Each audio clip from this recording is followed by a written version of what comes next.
So చాలా మంది కూడా అంటే చాలా వేలల్లో ఇప్పటికీ మనం సర్జరీలు చేశారు. ఆపరేషన్‌కి వెళ్ళకుండా అవసరం లేకుండానే ఈ ఒక ఇంజెక్షన్‌తో ఎట్లా సాధ్యమవుతుంది సార్ ఇది? అదే ఇప్పటివరకు కూడాను ఇప్పుడు మన ఇప్పుడు ఈయనున్నారు వెంకటయ్య గారు కూడా.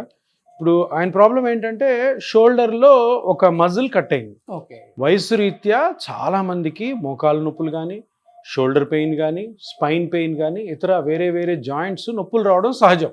45 ఏళ్ళు దాటిన తర్వాత అందరికి వస్తుంటాయి. ఇప్పుడు కొత్తగా వచ్చిన ట్రీట్మెంట్ ఏంటంటే, మీరు ఏ జాయింట్ అయితే దెబ్బతినిందో ఆ జాయింట్ మీరు పరీక్ష చేసి స్కానింగ్ చేసుకొని ఇక్కడున్న మిషన్, ఈ మిషన్లో చూసి ఎక్కడైతే ఇంజురీ అయింది, ఎక్కడైతే కట్ అయింది, ఎక్కడైతే డ్యామేజ్ అయింది కనుక్కొని అక్కడ మన బ్లడ్లోని ఓన్ ప్లేట్లెట్స్ ఉంటాయి. ఆ ప్లేట్లెట్స్ మీద గ్రోత్ ఫ్యాక్టర్స్ ఉంటాయి.